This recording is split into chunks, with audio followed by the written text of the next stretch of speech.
जब एक आदमी ने कहा, मैं अकबर से बड़ा बादशाह हूं। शुरुआत एक सवाल से। क्या कभी आपने किसी को यह कहते सुना है कि मैं राजा से भी बड़ा हूं, और वो भी अकबर महान जैसे बादशाह के सामने? अगर नहीं, तो आज की कहानी आपको हैरान भी करेगी और हंसाएगी भी। अकबर के राज में एक आदमी रहता था, तिम्कू तिवारी। नाम सुनकर भले छोटा लगे, लेकिन अहंकार ऐसा कि पहाड़ भी छोटा लगे। तिम्कू का मानना था, उसे दुनिया की हर चीज आती है, वो किसी से कम नहीं, और उससे बड़ा बादशाह आज तक पैदा नहीं हुआ।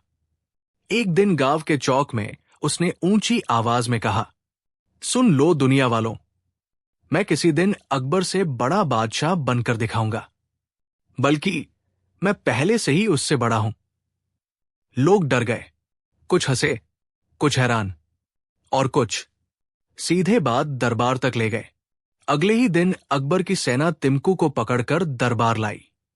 उसकी चाल देख ऐसा लगता था जैसे उसे बंदी नहीं बनाया गया, बल्कि वो मेहमान बनकर आया हो।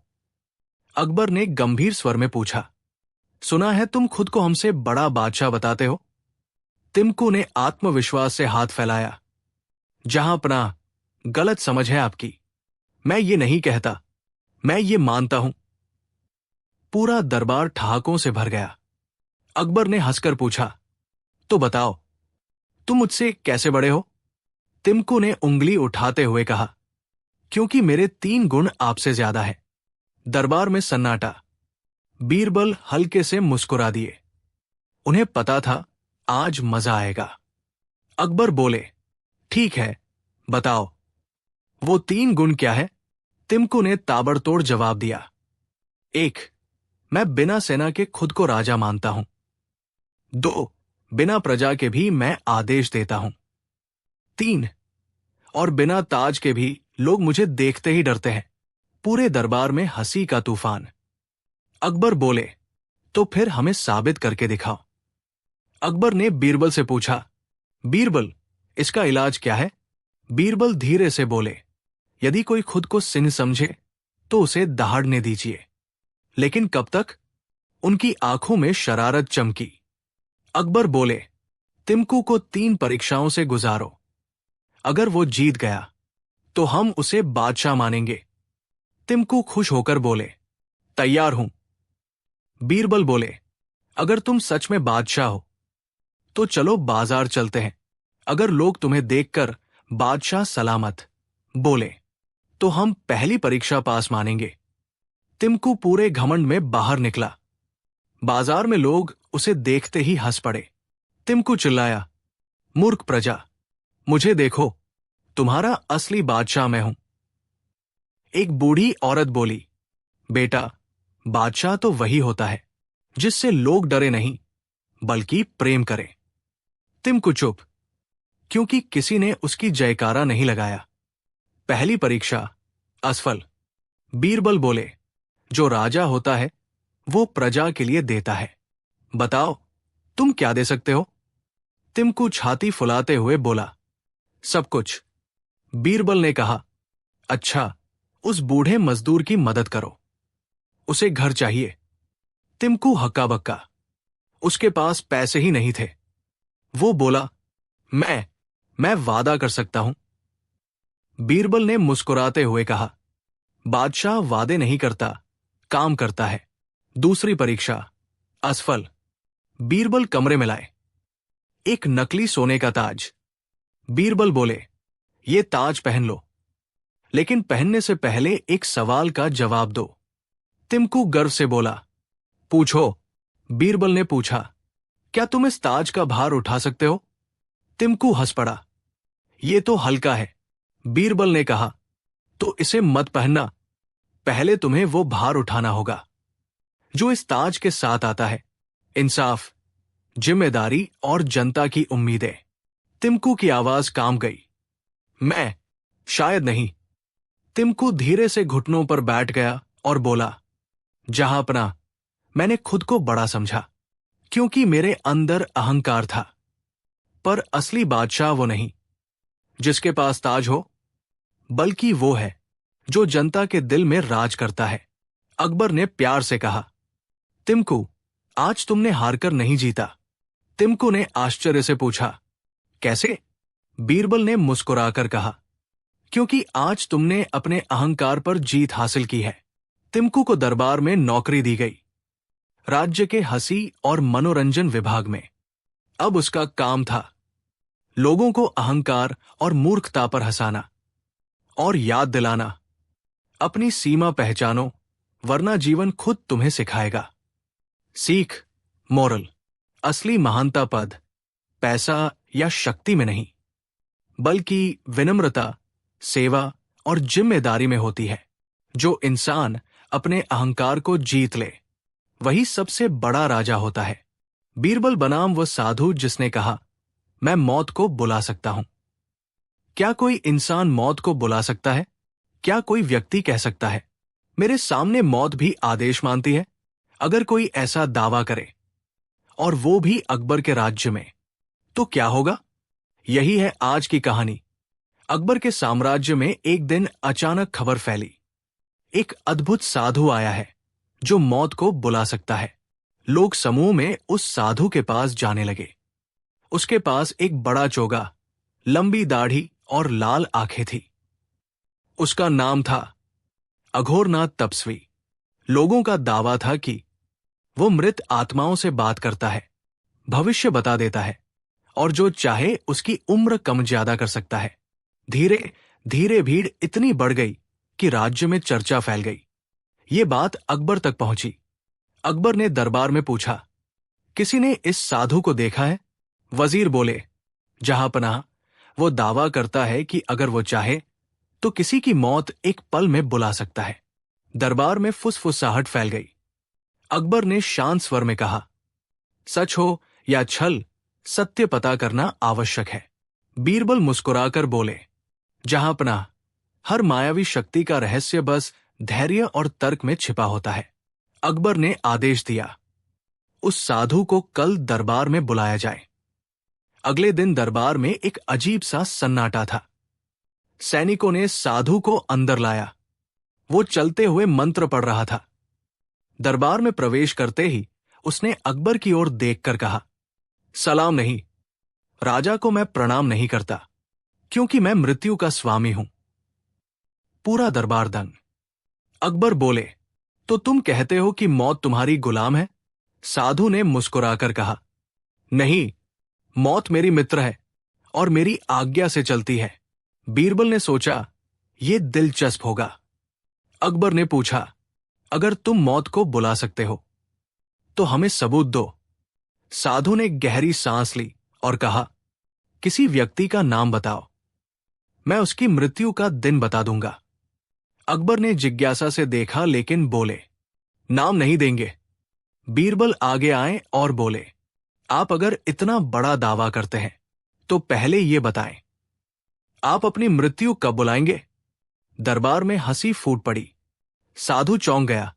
उसने खुद को संभाला और बोला, मैं अपनी मौत नहीं बुलाता। बीरबल तुरंत बोले, तो फिर आप नियंत्रक कैसे हुए? अगर किसी को आदेश देना हो तो पहले खुद पर अधिकार होना चाहिए। साधु चुप। अकबर ने कहा, ठीक है, अगला सबूत। क्या तुम किसी मृत आत्मा से बात करा सकते हो? साधु आत्मविश्वास से बोला, हां, किससे बात करवानी है? बीरबल बोले, हमारे राज्य में एक घोड़ा 3 साल पहले मर गया था, उसे बुलाओ।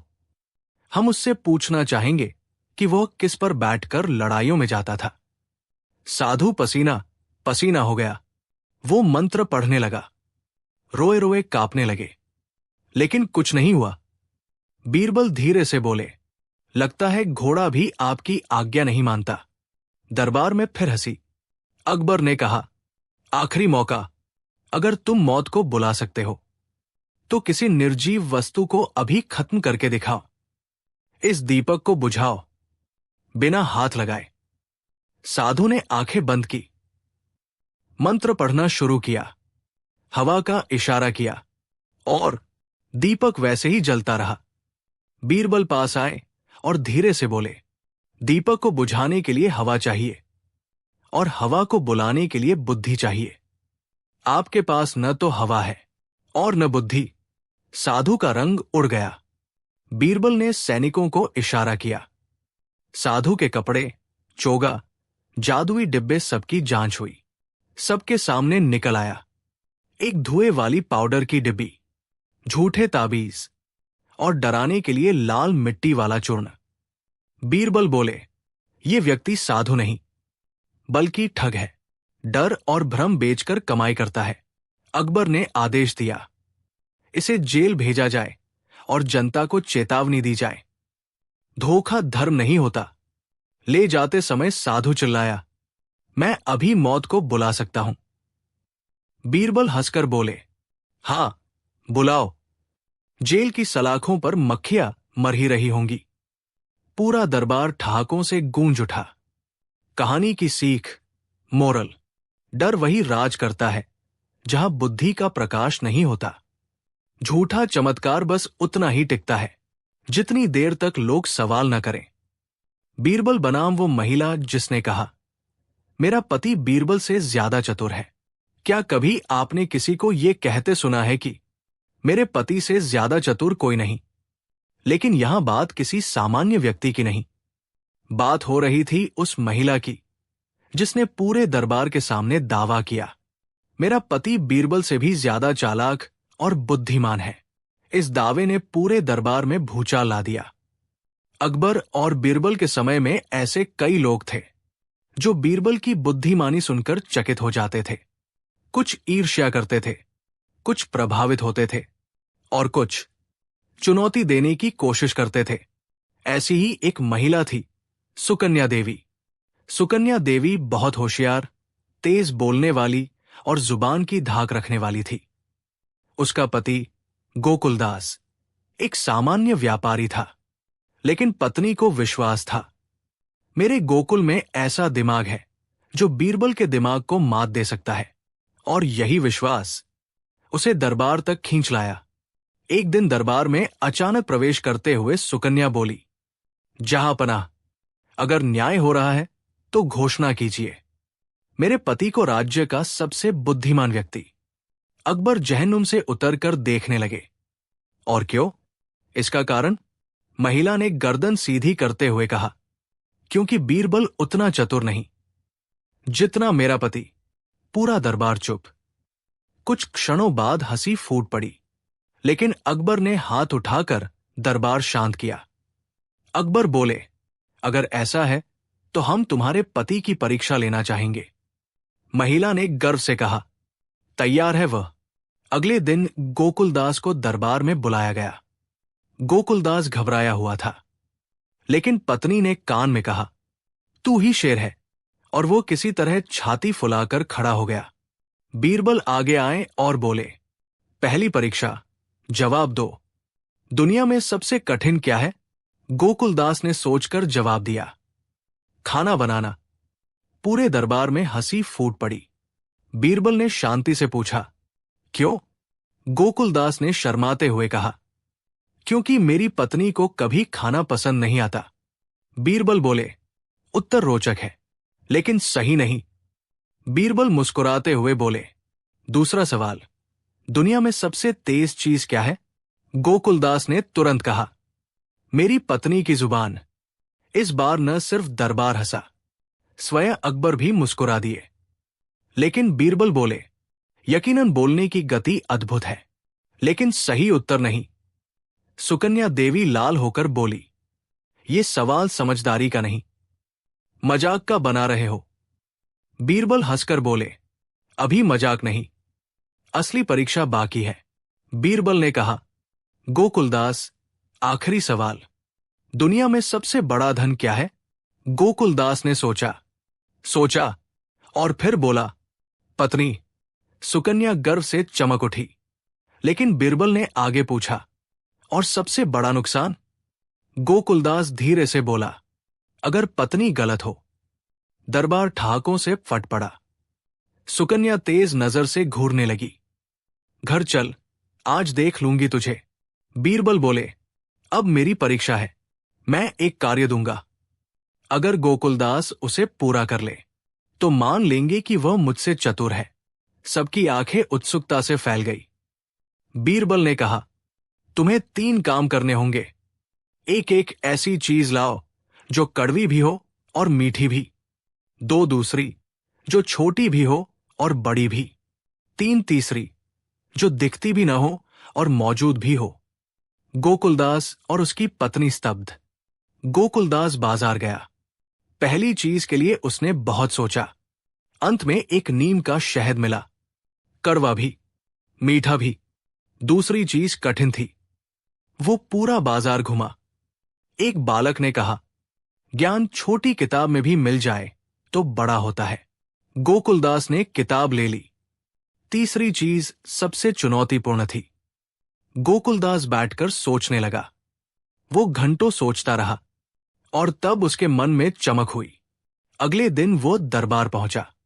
सबकी निगाहें उस पर थी। बीरबल ने पूछा, पहली चीज? गोकुलदास ने नीम शहद दिखाया। बीरबल बोले, स्वीकार। दूसरी? उसने छोटी किताब हाथों में पेश की। बीरबल मुस्कुराए। ज्ञान आकार का मोहताज नहीं। ये भी सही। फिर बीरबल बोले, अब तीसरी चीज दिखाओ, जो हो भी और दिखे भी नहीं। गोकुलदास ने बिना हिचक कहा, विश्वास। पूरा दरबार शांत। अकबर उठे और बोले, ये उत्तर शहंशाह के योग्य है। बीरबल गर्व से मुस्कुराए। आज सिद्ध हो गया, हर बुद्धिमान व्यक्ति के पीछे कभी कभी उसकी गलती नहीं, कोई धक्का देने वाला होता है। सब हंस पड़े।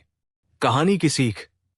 सच्ची बुद्धिमानी इस बात में नहीं कि आप खुद को बड़ा समझें, बल्कि इसमें है कि आप सही बात सोच सकें, धैर्य रखें और सही समय पर सही उत्तर दें।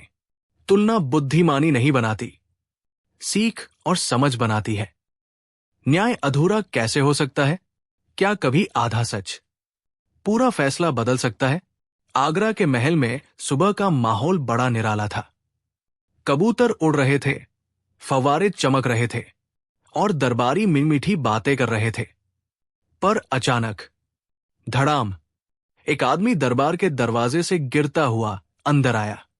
पीछे से दूसरा आदमी उसके कान पकड़कर चिल्ला रहा था, महाराज, न्याय चाहिए, न्याय।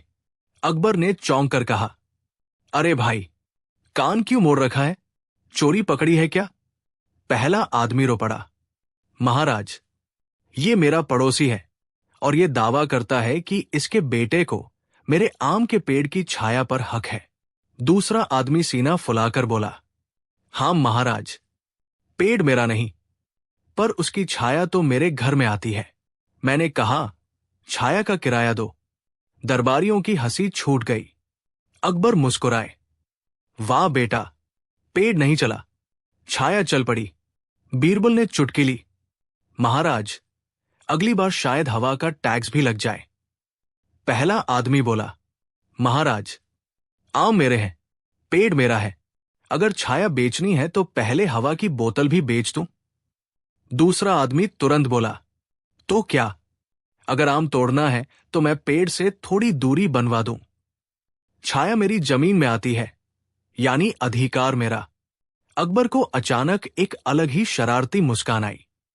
उन्होंने धीमे से कहा, ठीक है, आज मैं दोनों को अधूरा न्याय दूंगा। पूरा दरबार एकदम शांत। बीरबल भी भौहें चढ़ाकर बोले, महाराज, न्याय अधूरा कैसे हो सकता है? न्याय तो पूरा ही होता है। अकबर बोले, आज पूरा नहीं, आधा होगा।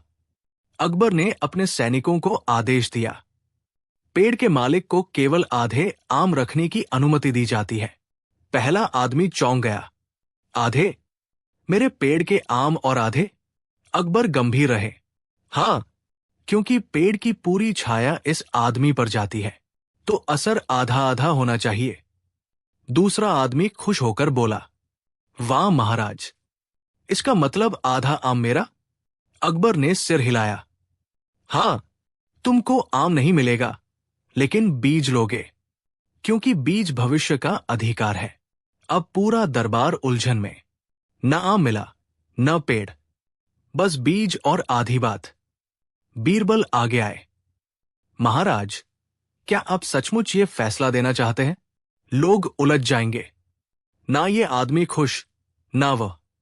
अकबर ने शांति से कहा, कभी कभी अधूरा न्याय लोगों को पूरा सच दिखाता है। फिर उन्होंने लिखा, पेड़ वाले को आधे आम, छाया वाले को आम का बीज, और दोनों को पेड़ के नीचे खड़े होकर एक दूसरे को धन्यवाद कहना होगा। अब सन्नाटा। पहला आदमी बोला, धन्यवाद, क्योंकि आधे आम है। दूसरा आदमी बोला, धन्यवाद, क्योंकि भविष्य में पेड़ होगा। पर दोनों के चेहरे 100% दुखी। दरबारियों ने सोचा, ये कैसा न्याय है? सब दुखी। जैसे ही दोनों जाने लगे, बीरबल अचानक बोले, ठहरो। सबकी नजर बीरबल पर। बीरबल ने मुस्कुराते हुए कहा, महाराज, अधूरा न्याय तो आपने दे दिया, पर एक सवाल अभी भी बाकी है। अकबर मुस्कुराए, हां, सवाल तो है। बीरबल बोले, अगर आने वाले दिनों में ये बीज बड़ा होकर पेड़ बन जाए, तो उस नए पेड़ के आमों का मालिक कौन होगा? पूरा दरबार ओह है। दोनों आदमी फिर लड़ने लगे। मेरा पेड़, मेरी जमीन। अकबर ने जोर से कहा, रुको। फिर वो धीरे से मुस्कुराए, उसका फैसला हम कल करेंगे। सिपाही दोनों को बाहर ले गए। दोनों बहस करते, लड़ते, चिल्लाते, और दरबार में सिर्फ एक प्रश्न हवा में तैरता रह गया। क्या सच में जमीन मालिक जीतेगा, या बीज बोने वाला, या फिर बीरबल का कोई नया अनोखा कानून इतिहास बदल देगा? जब पेड़ उगा, लेकिन मालिक 2 नहीं 3 निकले। क्या कोई पेड़ 3 मालिकों का हो सकता है? और अगर हो, तो न्याय कैसे होगा? दरबार में भीड़ थी। कल का फैसला अभी भी लोगों की जुबान पर था। अधूरा न्याय। दोनों झगड़ालू आदमी फिर दरबार में थे। एक के हाथ में आम के आधे टुकड़े, और दूसरे के पास मिट्टी में लगाया हुआ बीज, जिसे वो ऐसे पकड़ रहा था जैसे सोने का खजाना हो। इतने में दरबारी हंसने लगे, क्योंकि बीज बोने वाला आदमी बोला, महाराज, देखिए, मैंने बीज बो दिया, और अब ये मेरा पेड़ है। पेड़? वो तो बस मिट्टी में दबा हुआ बीज था। अकबर हंसी रोकते बोले, वाह, पेड़ तो दिखाई नहीं दे रहा, पर दिमाग उड़ता हुआ दिख रहा है। दरबार ठहाकों से भर गया। दरवाजे से एक नया आदमी दौड़ता हुआ आया। उसके हाथ में एक बड़ा टोकरा था। वो बोला, महाराज, उस जगह से जहां बीज बोया गया था, मुझे ये मिला। सबकी निगाहें उस टोकरे पर गई। टोकरा खोला तो अंदर थे 2 नहीं, 10 नहीं, पूरा एक बड़ा ढेर, अमूमन 20 के आसपास। छोटे छोटे नींबू जैसे फल। सब चौंक गए। आम नहीं, नींबू। पहले 2 आदमी चिल्ला पड़े, ये क्या? मेरे आम का पेड़ नींबू कैसे बना? दरबार फिर हंस पड़ा। तीसरा आदमी गर्व से बोला, महाराज, असली बात यह है कि जहां ये बीज बोया गया था, वहां पहले से मेरा नींबू का छोटा पौधा था।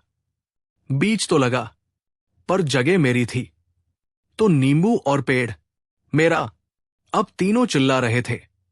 पहला, पेड़ मेरा था। दूसरा, बीज मैंने बोया। तीसरा, जमीन मेरी है। पूरा माहौल ऐसा लग रहा था जैसे शहर का सबसे मजेदार अखाड़ा चल रहा हो। बीरबल धीरे धीरे खड़े हुए, आंखें शांत, पर मुस्कान चालाक। उन्होंने तीनों को देखा और बोले, ये पेड़ तीनों का नहीं, बल्कि किसी और का होना चाहिए। दरबार में सन्नाटा। अकबर उत्सुक, किसका? बीरबल? बीरबल बोले, पहला आदमी पेड़ का मालिक था, पर उसने अपनी संपत्ति की रक्षा नहीं की। दूसरा आदमी बीज लेकर आया, पर वो लालच में बोया, नीतिहीन लक्ष्य। तीसरा आदमी जमीन का मालिक था, पर उसने पहले कभी अपने पौधे का ध्यान नहीं रखा। फिर उन्होंने कहा, जब 3 गलतियां मिलती हैं, तो पेड़ का अधिकार किसी लालची को नहीं, बल्कि किसी योग्य को जाना चाहिए। उन्होंने सैनिकों को आदेश दिया, ये पेड़ नगर के स्कूल में लगाया जाएगा। जहां बच्चे उसकी छाया में पढ़ेंगे, उसके फल खाएंगे और सीखेंगे कि न्याय लोभ का नहीं, समाज का होता है। पूरा दरबार तालियों से गूंज उठा। तीनों आदमी शर्मिंदा खड़े थे, पर थोड़ी देर बाद उनके चेहरों पर संतोष था, क्योंकि बीरबल ने न किसी को हरा बनाया, न किसी को विजेता, बल्कि समझदार बनाया। जैसे ही फैसला पूरा हुआ, एक सैनिक दौड़ता हुआ अंदर आया। महाराज, शहर में एक और मामला हुआ है। अकबर ने पूछा, अब क्या हुआ? सैनिक बोला, एक आदमी दावा कर रहा है कि वो चोरी नहीं करता, बल्कि हिसाब बराबर करता है। पूरे दरबार ने हैरानी से बीरबल की तरफ देखा। बीरबल ने हल्की मुस्कान के साथ कहा, आहा, तो अब न्याय कठिन नहीं और पेचीदा होने वाला है। अकबर उत्साहित, क्या वो आदमी दरबार आएगा? सैनिक, जी महाराज, वो कहता है। अब बीरबल मेरी बुद्धि देखेगा। बीरबल की मुस्कान और गहरी हो गई। तो खेल अभी जारी है। कहानी समाप्त। मोरल, न्याय भावनाओं से नहीं, बुद्धि और संतुलन से होता है। जिस चीज पर सबका अधिकार लगता हो, वो अक्सर किसी एक की नहीं, समाज की होती है। बहस, लालच और तर्क भले बड़ा हो, पर सच्चा न्याय वही है जो सबको सीख दे। एपिसोड 3, हिसाब बराबर करने वाला चोर। और बीरबल की सबसे मजेदार चाल, अगर चोर चोरी न करे बल्कि दावा करे कि वो न्याय कर रहा है, तो क्या उसे चोर कहा जाएगा या जज? दरबार में अभी भी पिछले मामले की चर्चा हो रही थी। पेट स्कूल को देना सही था या नहीं? तभी ठक ठक ठक दरबार के दरवाजे की आवाज आई।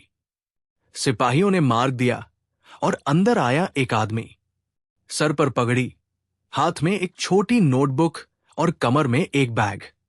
मगर उसकी चाल चोर जैसी और उसकी मुस्कान और भी संदिग्ध। अंदर आते ही वो अकबर के सामने झुककर बोला, महाराज, मैं चोर नहीं हूं। अकबर ने आंखें तरेरी।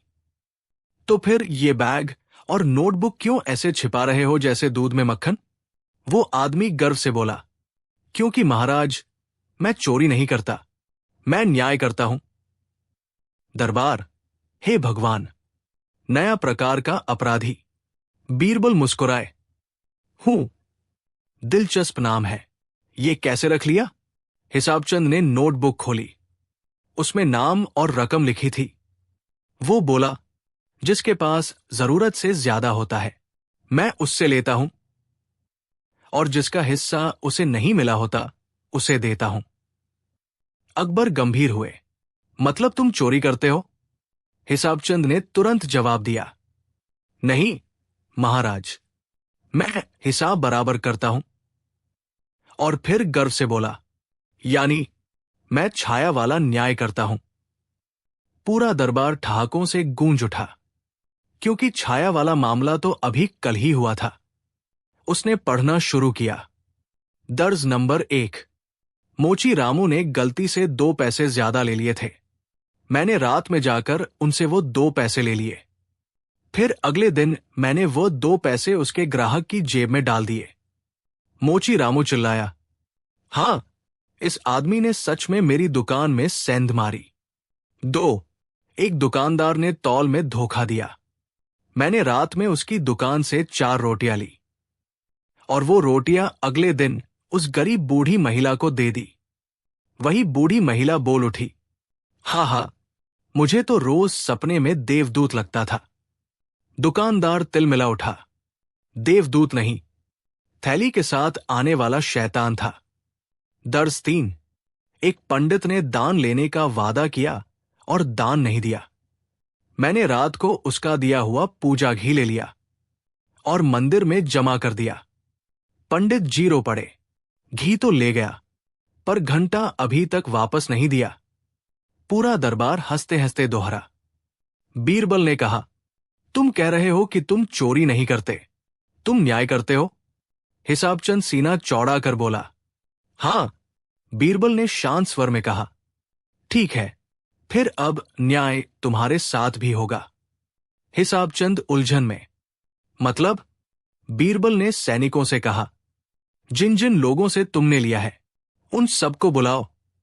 कुछ ही देर में 30 लोग कुत्तों की तरह भौंकने की मुद्रा में खड़े थे। कुछ नाराज, कुछ शर्मिंदा की दुनिया को पता चला, और कुछ तो मजे ले रहे थे। बीरबल बोले, अब हिसाब चंद, तुम बताओ, तुमने उनसे क्यों लिया?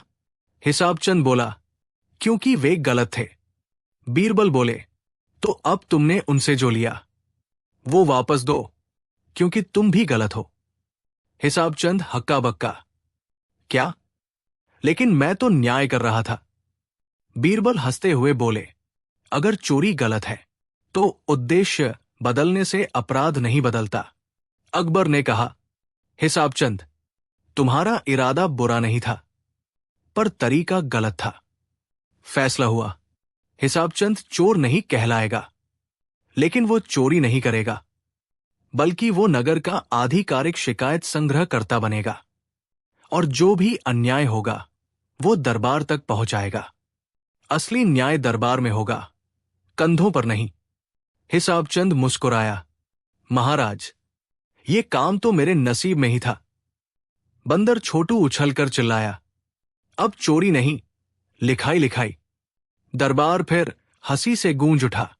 लेकिन कहानी यहां खत्म नहीं। जैसे ही हिसाब चंद बाहर गया, एक सिपाही दौड़ता हुआ आया, महाराज, शहर में एक नया खतरा आया है। अकबर, अब क्या? सिपाही हाफते हुए बोला, कोई आदमी दावा कर रहा है कि वो सच को मुंह देखकर पकड़ सकता है, और वो कह रहा है बीरबल उससे बच नहीं पाएंगे। अकबर ने बीरबल को देखा। बीरबल की मुस्कान थोड़ी कमजोर हो गई। अगला एपिसोड, सच बोलने वाला संत या सबसे बड़ा धोखेबाज? मोरल, अच्छा इरादा भी गलत तरीका अपनाए तो वो गलत ही कहलाता है। न्याय का रास्ता कानून से जाता है, शॉर्टकट से नहीं। सही काम सही तरीके से ही महान होता है। एपिसोड 4, सच बोलने वाला संत या सबसे बड़ा धोखेबाज? क्या सच बोलने वाला व्यक्ति वास्तव में सच्चा होता है या सिर्फ चालाक? महल की हवा आज अलग थी। ऐसा लगता था जैसे शहर में कोई नया तूफान उठने वाला हो, क्योंकि खबर आई थी, एक संत आया है जो दावा करता है कि वह किसी के भी चेहरे देखकर सच और झूठ पहचान सकता है। लोग उसे सत्यग्रही बाबा कह रहे थे, पर कुछ लोग फुसफुसा रहे थे, शायद वो बीरबल को चुनौती देने आया है। अकबर ने तुरंत उसे दरबार में बुलाया। दरबार के बड़े दरवाजे खुले। अंदर आए एक लंबा, चमकीले कपड़े पहने, लंबे रुद्राक्ष धारण किए हुए बाबा, और पीछे ढोल बजाते हुए भक्त। बाबा अकबर के सामने आए और बोले, जय सत्य, मैं किसी भी व्यक्ति के चेहरे पर लिखा सच पढ़ सकता हूं। अकबर की आंखों में चमक, तो क्या तुम झूठ पकड़ सकते हो? बाबा, न केवल पकड़ सकता हूं, बल्कि झूठ बोलने वाले का नाम उसके बिना बोले बता सकता हूं। पूरा दरबार चकित, और तभी सत्यग्रही बाबा की नजर गई बीरबल पर। बाबा मुस्कुराए, ओहो, मैं जिस व्यक्ति की तलाश में आया हूं वो तो पहले ही मेरे सामने है। बीरबल सिर झुकाकर विनम्र स्वर में बोले, स्वागत है बाबा, पर एक बात पूछूं? बाबा गर्व से बोले, पूछो बीरबल, क्या आप सच का पता अपनी बुद्धि से लगाते हैं या लोगों के डर से? दरबार, ओह, बाबा की मूंछ तड़क गई। अकबर बोले, ठीक है बाबा, हम तुम्हें आज एक परीक्षा देंगे। अगर तुम सच पहचान गए, हम मानेंगे तुम असली हो, अगर नहीं तो तुम्हें झूठा मानेंगे। बाबा ने आत्मविश्वास में कहा, परीक्षा लाओ। बीरबल ने आदेश दिया, दरबारियों, सब लोग एक एक चिट्ठी लिखें, कुछ सच, कुछ झूठ। कुछ ही समय में 20 पर्चियां बनकर आई। बाबा ने एक उठाई, आंखें बंद की और बोले, ये झूठ है। पर्ची खोली गई। लिखा था, मैं आज नाश्ता नहीं करके आया। दरबार वाले बोले, सही, ये तो झूठा है, वो तो भुना हुआ काजू खाकर आया था। बाबा गर्व से मुस्कुराए, दूसरी पर्ची, ये सच है, खोली गई। मैं दरबार पहुंचने से पहले नल के पास गिरा था। हां, व्यक्ति सचमुच कीचड़ में गिरा था। लोग अब बाबा के मुरीद बनने लगे। अकबर खुश। वाह, अजब शक्ति है। बीरबल ने आवाज धीमी करके कहा। बाबा, अब एक आखिरी परीक्षण। उन्होंने पर्चियों का ढेर उठाया, मुट्ठी में मिलाया और बाबा के सामने एक ही पर्ची रखी। वो बोले, इसमें क्या सच है और क्या झूठ? बाबा ने ध्यान लगाया, आंखें बंद की, चेहरा हिलाया और बोले, ये पर्ची पूरी तरह सच है। अकबर खुशी से बोले, तो खोलो। पर्ची खोली गई। उसमें लिखा था, जो भी इस पर्ची का सही उत्तर बताए वो सच्चा आदमी होगा। अब पूरा दरबार बाबा को देखने लगा। बाबा चुप, दीर्घ मौन, चेहरा उतर गया। बीरबल धीरे से बोले, तो बताइए बाबा, क्या आप सच में सच जानते हैं या लोगों के डर और दबाव में सच जैसा दिखने का खेल करते हैं? बाबा पसीने से भीग गए। अकबर ने कड़क आवाज में कहा, सच बोलो। बाबा टूट गए। महाराज, मैं सच नहीं पहचान सकता। मैं बस लोगों के चेहरे और डर पड़ता हूं। पूरा दरबार स्तब्ध। बीरबल बोले, सत्यग्रही बाबा चोर नहीं, झूठा व्यापारी है। वो सच नहीं बेचता, डर बेचता है। अकबर बोले, तो सजा क्या होगी? बीरबल मुस्कुराए, सजा नहीं महाराज, सुधार। फैसला पढ़ा गया। बाबा अब से आश्रम में नहीं बैठेंगे, बल्कि नगर में जाकर सच पढ़ाना होगा। धोखे नहीं, समझ। डर नहीं, ज्ञान। अब बाबा जमीन पर बैठे, पर चेहरे पर शांति थी, भय नहीं। और जैसे ही बीरबल ने फैसला खत्म किया, पूरा दरबार तालियों से गूंज उठा। हर चेहरे पर मुस्कान थी, क्योंकि आज न्याय हुआ था। कठोर नहीं, समझदार। मोरल, सीख। सच वो नहीं जो सबसे जोर से बोला जाए। सच वो है जो बिना डर के परखा जा सके। जो व्यक्ति सच का मालिक बनने की कोशिश करता है, वो अक्सर खुद झूठ का गुलाम बन जाता है। सच्चा न्याय तब होता है जब मन साफ हो और उद्देश्य डर नहीं, सुधार हो। क्या सचमुच एक साधारण सा धोबी बीरबल से ज्यादा चतुर हो सकता है? आगरा के राजपथों पर सुबह सुबह का सन्नाटा था, पर हलचल शुरू हो चुकी थी। परिंदों की आवाज, दूर कहीं से आती रसोइयों की कड़ाही की छन छन, और उसी बीच खूब शोर मचाते हुए दौड़ता हुआ एक आदमी।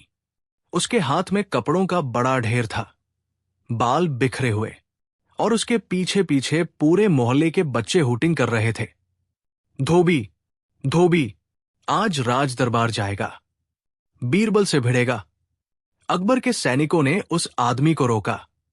वो रुकते ही एकदम ऐंठ कर बोला, मुझे जाने दो, मैं बीरबल से ज्यादा चतुर हूं। आज पूरा दरबार मान जाएगा। सैनिक चौंक गए। बात झूठ जैसी लग रही थी, पर उसकी आंखों में एक अजीब सी चमक भी थी। दरबार में हलचल बढ़ गई। सब उस धोबी को देखने के लिए इकट्ठा हो गए। धोबी ने आकर अकबर को प्रणाम किया और फिर बीरबल की तरफ घूरते हुए बोला, लोग तुम्हें चतुर कहते हैं बीरबल, पर मैं तुमसे कहीं ज्यादा चालाक हूं। आज मैं तुम्हें ऐसी पहेली दूंगा कि तुम भी फंस जाओगे। पूरा दरबार हूं। वाली आवाज कर उठा। बीरबल मुस्कुराए, शांत, सहज, जैसे हवा से बात कर रहे हों। अच्छा, तो बताओ, तुम्हारी चालाकी किस बात में है? धोबी गर्व से बोला, मेरे पास एक तरीका है जिससे मैं किसी का भी दिमाग पढ़ सकता हूं, और मैं साबित करके दिखाऊंगा कि मैं तुमसे तेज सोचता हूं। अकबर तन कर बैठ गए। ये तो दिलचस्प है। बीरबल, तुम तैयार हो? बीरबल ने मुस्कुराकर धोबी को देखा। पहले ये बताओ भाई, दिमाग पढ़ने का तरीका कैसे सीखा? धोबी ने सीना चौड़ा किया। कपड़े धोते धोते, जिसके कपड़े देखो उसी के दिमाग के राज पता चल जाते हैं। दरबार ठहाकों से गूंज उठा, पर बीरबल चुप रहे, क्योंकि धोबी की आंखों में सचमुच कोई राज छिपा दिख रहा था। धोबी ने अपनी कमर की गांठ में हाथ डाला, मुट्ठी बंद की और जोर से बोला, बीरबल, बताओ, मेरी बंद मुट्ठी में क्या है? अगर सही बताओगे तो मैं मान जाऊंगा कि तुम चतुर हो, वरना मैं बनूंगा महाराज का मुख्यमंत्री। अकबर हंसते हुए बोले, वाह, बड़ा विश्वास है तुमको अपनी चालाकी पर। बीरबल, बताइए, क्या है इसमें? बीरबल ने ध्यान से धोबी के चेहरे को देखा। वो पसीना पोंछ रहा था, कपड़ों पर हल्की गंध थी, नदी किनारे की। हाथों में साबुन लगा था, पर एक उंगली पर हल्की पीली मिट्टी भी चिपकी हुई थी। बीरबल ने कुछ कहना ही चाहा था कि धोबी फट से बोल उठा, नहीं, जवाब देने से पहले एक बात। वो आगे झुककर फुसफुसाया, तुम्हें पता भी नहीं कि मैंने तुम्हारे जवाब को फंसाने के लिए क्या चाल चल दी है। उसकी मुस्कान बहुत अजीब थी, जैसे कोई गहरा रहस्य छिपा हो। बीरबल बोले, जो चीज तुमने अपनी मुट्ठी में छिपाई है, उसका असली राज तुम्हें भी नहीं पता। धोबी हक्का बक्का रह गया। अकबर चौंके, क्या मतलब बीरबल? क्या इसमें न बताने लायक कुछ है? धोबी की आंखें अचानक घबराहट से फैल गई। उसकी मुट्ठी कांपने लगी। दरबार की हंसी रुक गई। अब सब हैरान थे। धोबी ने अचानक मुट्ठी खोली, और जैसे ही खोली, कुछ ऐसा गिरा कि पूरे दरबार ने ओह की आवाज निकाली। अकबर सदमे में खड़े हो गए। बीरबल के चेहरे पर शांत मुस्कुराहट थी। धोबी पीछे हटकर बोला, तुमको कैसे पता चला कि? नहीं, नहीं, ये तो संभव ही नहीं। उसकी आवाज कांप रही थी, जैसे उसके हाथ से निकली वस्तु उसके ही खिलाफ गई हो। धोबी डर के मारे अकबर के पीछे छिप गया और अचानक चिल्लाया, नहीं, मैं यहां अपनी चालाकी साबित करने आया था। पर यह चीज मेरे पास आई कैसे? किसने रखी? किसने? अकबर गुस्से से बोले, धोबी, सच बताओ, क्या खेल है ये? धोबी रोने जैसा हो गया। महाराज, ये सिर्फ चालाकी का खेल नहीं है, ये तो किसी और की चाल है, किसी ऐसे की जो हम सबको धोखा देना चाहता है। पूरा दरबार सन्न। और बीरबल धीमे से बोले, महाराज, ये धोबी उतना सरल नहीं जितना दिखता है। इसके पीछे एक बड़ा राज है, एक ऐसा व्यक्ति जिसका नाम सुनकर ही लोग कांप उठते हैं। अकबर खड़े हो गए। कौन? कौन है वो? बीरबल ने धीरे से कहा, ये व्यक्ति इस धोबी का मालिक नहीं, बल्कि उसका स्वामी है, और वह दरबार का पुराना दुश्मन। धोबी फट से चिल्लाया, नहीं नहीं, उसका नाम मत लो। अगर उसका नाम खुल गया तो अगला निशाना तुम लोग नहीं, पूरा राज्य होगा। दरबार एकदम स्तब्ध, सबकी धड़कनें तेज, और तभी किले के बाहर से किसी के जोरदार कदमों की आवाज गूंजी। ठक ठक ठक, मानो कोई भारी भरकम व्यक्ति अंदर आने वाला हो। वो रहस्यमय आदमी कौन था जिसने धोबी को बीरबल के खिलाफ भेजा? क्या वो कोई पुराना दुश्मन, या कोई गुप्त संगठन, या फिर स्वयं दरबार का कोई व्यक्ति? सच्चाई क्या है? धोबी की मुट्ठी से क्या गिरा था? और वो कौन सी चाल थी जो आगे पूरे राज्य को खतरे में डालने वाली है? एपिसोड 2, दरबार में आया रहस्यमयी शत्रु और बीरबल की हंसाने वाली चाल। धोबी की मुट्ठी खुलते ही जो अजीब और खतरनाक चीज गिरी थी, उसने पूरे दरबार को सन्न कर दिया था। धोबी कांपता हुआ बोला, वो जिससे मैं डरा हुआ हूं, वो यही है, कहीं आसपास। पर उसी गंभीर माहौल में बीरबल धीरे से मुस्कुराए। उनकी आंखों में चालाकी की हल्की चमक थी, जैसे वो कुछ ऐसा जानते हों जो बाकी कोई नहीं जानता। अचानक किले के बाहर से भारी कदमों की आवाजें गूंज। ठक ठक ठक। सिपाही दौड़ते हुए अंदर आए। महाराज, कोई विशाल व्यक्ति दरबार में आने की कोशिश कर रहा है। अकबर तन कर बोले, बीरबल, अब तुम बताओ, ये सब क्या है? बीरबल ने हाथ जोड़कर कहा, महाराज, पहले अंदर आने वाले आदमी से मिल लेते हैं, पर उससे पहले सब लोग तैयार रहें। हो सकता है वो हमारे बीच हंसी का कारण भी बने, या परेशानी का भी। अकबर और दरबारी उलझन में। धोबी डर के मारे कांप रहा था। दरवाजे खुलते ही एक विशाल करण प्रकार का आदमी अंदर आया। लंबी दाढ़ी, बड़ा सा पेट, मोटा गला और चलने पर धरती जैसे हिलती हो। सब डर गए, पर वो आते ही बोला, नमस्ते महाराज, मैं हूं महासाधु मस्तकलाल। सुना है मेरे शिष्य को आपने पकड़ रखा है। सबकी नजर एकदम धोबी की तरफ। धोबी रो पड़ा, हां महाराज, यही है मेरा स्वामी। मुझे मजबूर किया था बीरबल को चुनौती देने। मस्तकलाल मुस्कुराया, बीरबल, मैंने सुना है तुम बहुत चतुर हो, लेकिन क्या तुम मेरे शिष्य से गिरे उस राज को समझ पाए? अकबर बोले, बीरबल, अब तो हमें बताना ही होगा। वो चीज क्या थी? पूरे दरबार में सन्नाटा। बीरबल ने कहा, ये कोई खतरा नहीं, ये तो और भी बड़ा मजाक है। बीरबल उठे, हाथ में गिरा हुआ छोटा सा पाउच उठाया। सब उत्सुक। धोबी आंखें फाड़े, मस्तकलाल सांस रोककर। बीरबल ने पाउच खोला और अंदर से निकला एक छोटा सा मोड़ हुआ आईना। पूरा दरबार, ये? धोबी, हे भगवान, तो ये खतरा नहीं था? बीरबल हंसते हुए बोले, नहीं भाई, ये कोई जादुई वस्तु नहीं, ये मस्तकलाल जी का दिमाग पढ़ने का साधन है। मस्तकलाल तिलमिलाए, तो तुमने पहचान लिया? बीरबल बोले, धोबी को तुमने यही सिखाया था कि हर आदमी अपने चेहरे पर अपने मन का भाव लाता है। इसी आईने में देखकर वो लोगों का दिमाग पढ़ने का दावा करता था। पूरा दरबार जोर जोर से हंसने लगा। अकबर तक हंसी रोक न सके। बीरबल ने आईना मस्तकलाल को वापस देते हुए कहा, यह खेल मजेदार था, पर एक बात साफ है, तुम धोबी को डराकर अपने फायदे के लिए इस्तेमाल कर रहे थे। मस्तकलाल खिसियाकर बोला, हां, पर मैं असली बात बताने यहां आया हूं। अकबर, क्या बात? मस्तकलाल गहरी आवाज में बोला, बीरबल, तुम्हें लगता है तुमने मुझे मात दे दी, लेकिन असली खेल तो तुमसे छिपा हुआ है। मैं यहां अकेला नहीं आया, मेरे साथ कोई और भी आया है। बीरबल की मुस्कान धीरे धीरे गायब हो गई। अकबर ने पूछा, कौन? कौन आया है?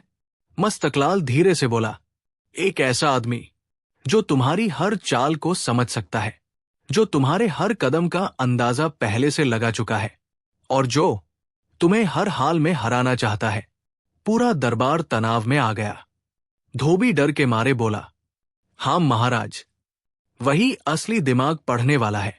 मस्तकलाल सिर्फ शिष्य, असली गुरु कोई और है। अकबर गरजे, कौन है वो? नाम बताओ।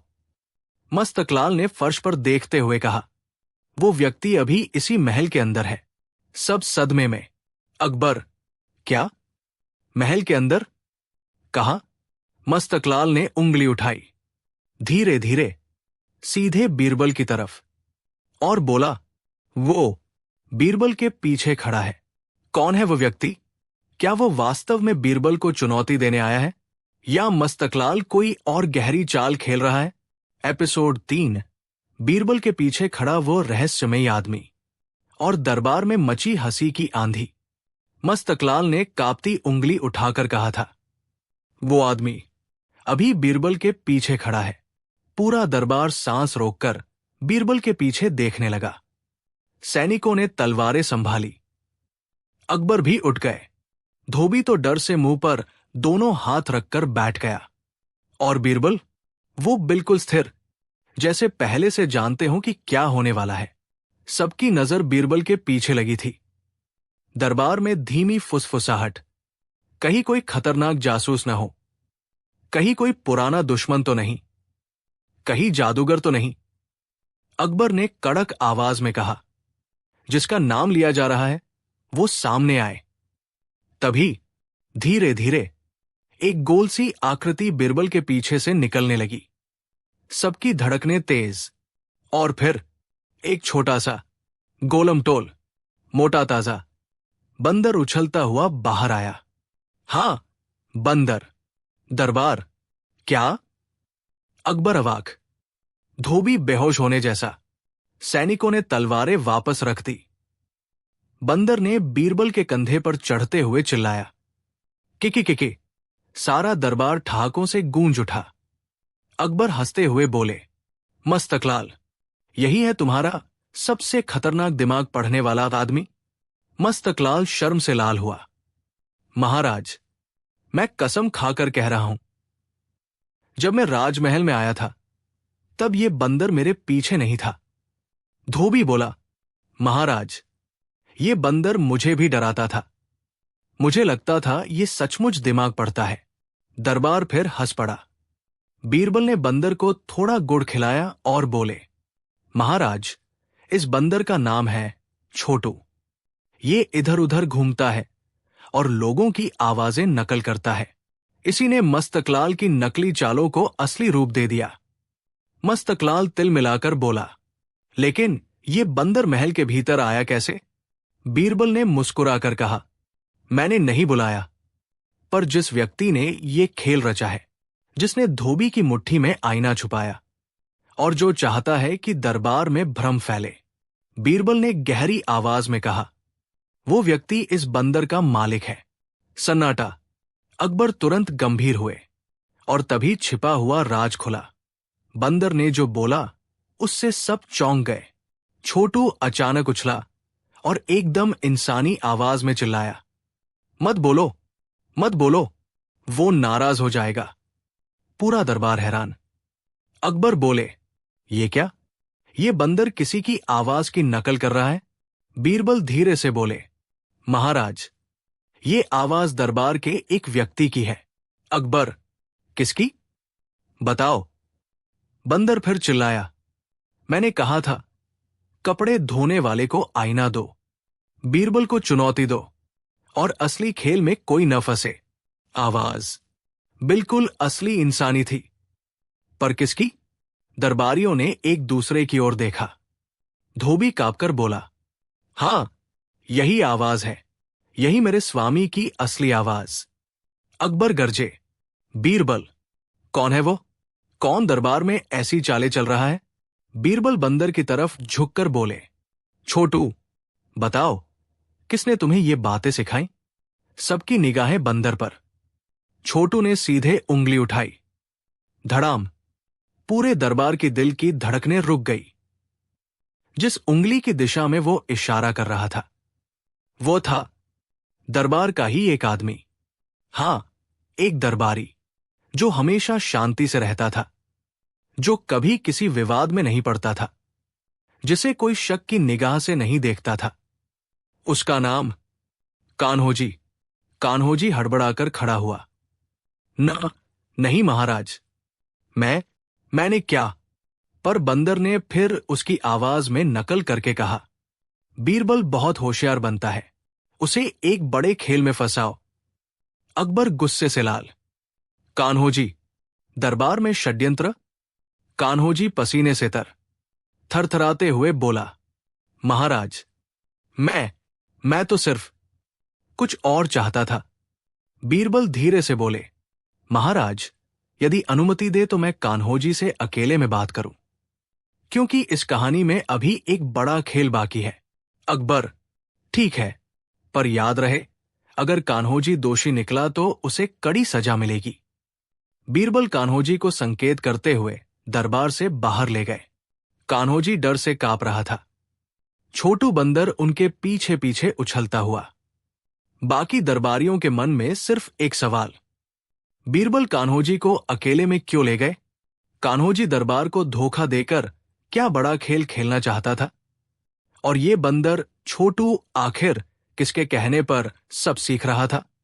अगला एपिसोड, कान्होजी का कबूलनामा या बीरबल की अगली चाल? बंदर छोटू ने उंगली उठाकर दरबार के शांत, सादे, मासूम दिखने वाले दरबारी कान्होजी पर आरोप लगाया था। अकबर गरज उठे थे। बीरबल कान्होजी को बाहर ले गए थे। अब सच सामने आने वाला था।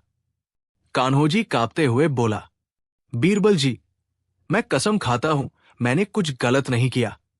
ये बंदर झूठ बोल रहा है। छोटू ने तुरंत कान्होजी की आवाज में कहा, मैंने कभी झूठ नहीं बोला, मैं तो वही बोलता हूं जो सुना। कान्होजी, देखा, देखो, इसकी यही आदत है। बीरबल ने मेज पर हाथ रखकर शांत स्वर में कहा, कान्होजी, ये बंदर किसी जादू से तुम्हारी आवाज नहीं सीख गया। ये वही आवाजें बोलता है जो उसने तुम्हारे मुंह से सुनी है।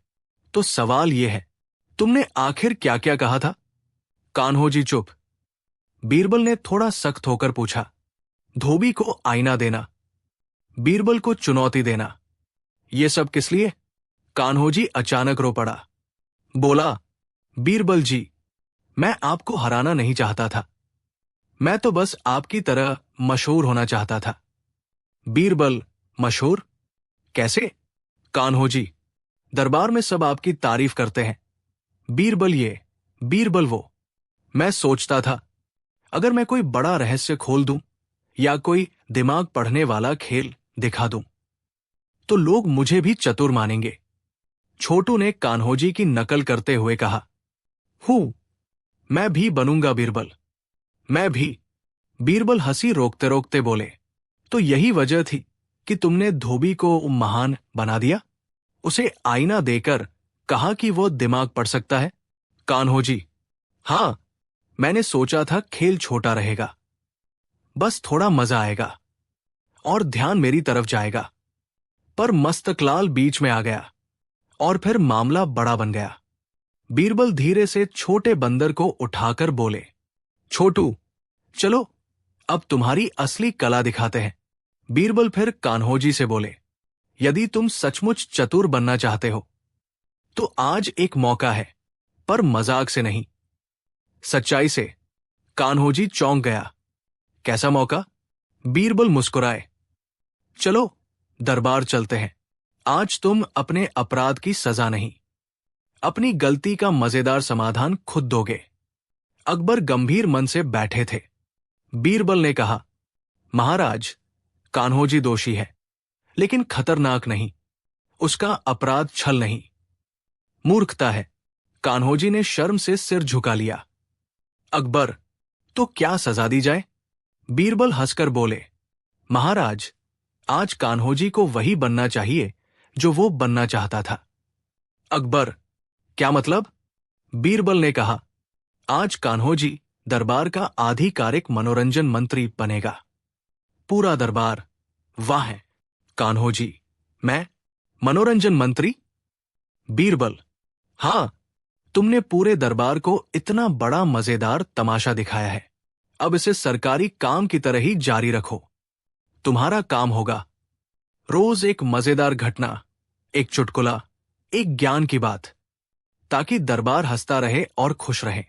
अकबर ठाका मारकर बोले, क्या बात है बीरबल, सजा भी और पुरस्कार भी, दोनों एक साथ। कान्होजी शर्माते हुए हंस पड़ा। महाराज, मैं ये काम खुशी से करूंगा। छोटू बंदर उछला और बोला, कान्होजी मंत्री, मंत्री। दरबार में हंसी की आंधी आ गई। सबके शांत होते ही बीरबल धीरे से बोले, महाराज, मामला खत्म तो हो गया, पर छोटू ने एक आखिरी बात बताई है। अकबर, कौन सी? छोटू ने एकदम गंभीर आवाज निकाली, एक और आदमी चाहता है कि बीरबल की बुद्धि को चुनौती दी जाए। अकबर चौंक गए। अब कौन? क्या फिर कोई नया शत्रु? बीरबल मुस्कुराए, नहीं महाराज, कोई शत्रु नहीं, बल्कि कोई ऐसा व्यक्ति जो बुद्धि की नहीं, किस्मत की परीक्षा लेना चाहता है। अकबर, किस्मत की परीक्षा? कौन? क्यों? बीरबल ने धीमे स्वर में कहा, वो चाहता है कि अगली चुनौती भविष्य से जुड़ी हो। अकबर, भविष्य? क्या चीज? बीरबल, उसने छोटू के कान में एक वाक्य बोला था।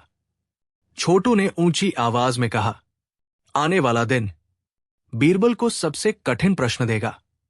अकबर, सबसे कठिन प्रश्न? बीरबल मुस्कुराए, हां महाराज, और वो प्रश्न इतना अनोखा है कि उसका उत्तर न बीरबल जानता है न कोई और। दरबार स्तब्ध, अकबर उत्साहित, धोबी डर गया, मस्तकलाल मंत्रमुग्ध।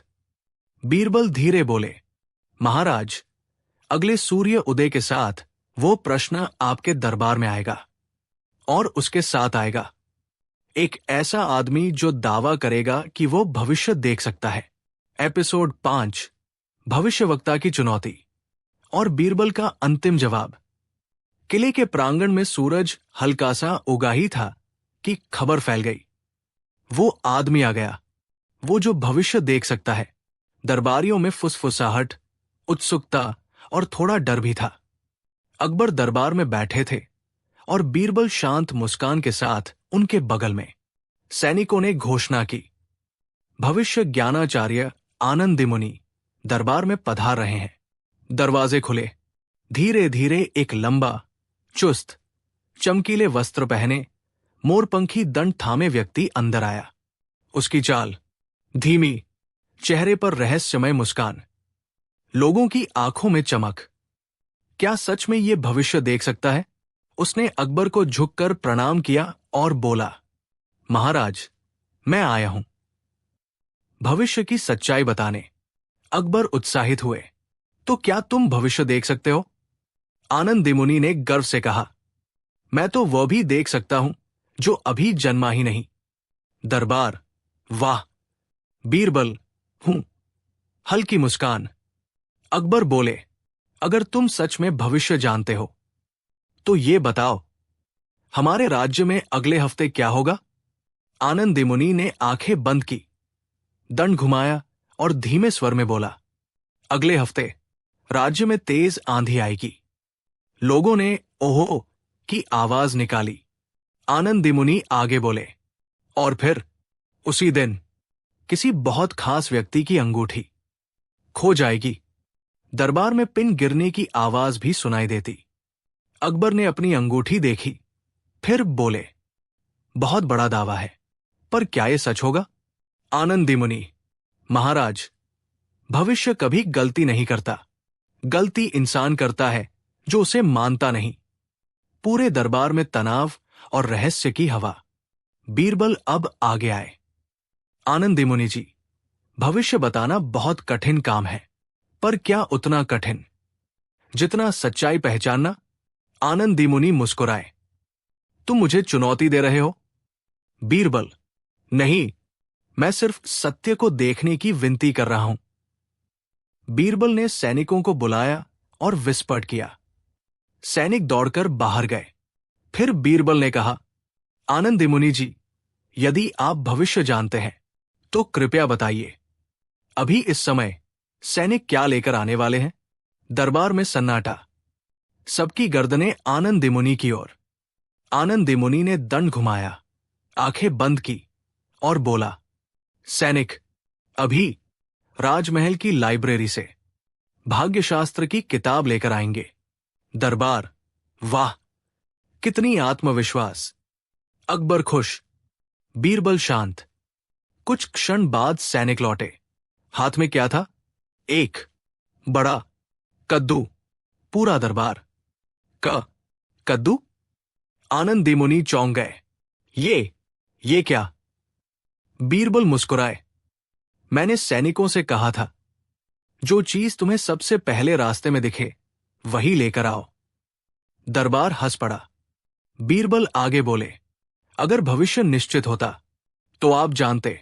आनंदी मुनि गुस्से में बोले, ठीक है, एक परीक्षा और, अभी तुरंत। मैं भविष्य बताता हूं। उन्होंने उंगली अकबर की तरफ उठाई। अभी, इसी क्षण महाराज की अंगूठी गिर जाएगी। अकबर ने घबराकर हाथ पीछे कर लिए। सभी लोग ध्यान से देखने लगे। 1 सेकंड, 2 सेकंड, 3, कुछ नहीं हुआ। धीरे धीरे दरबारी मुस्कुराने लगे। धोबी जोर से हंस पड़ा।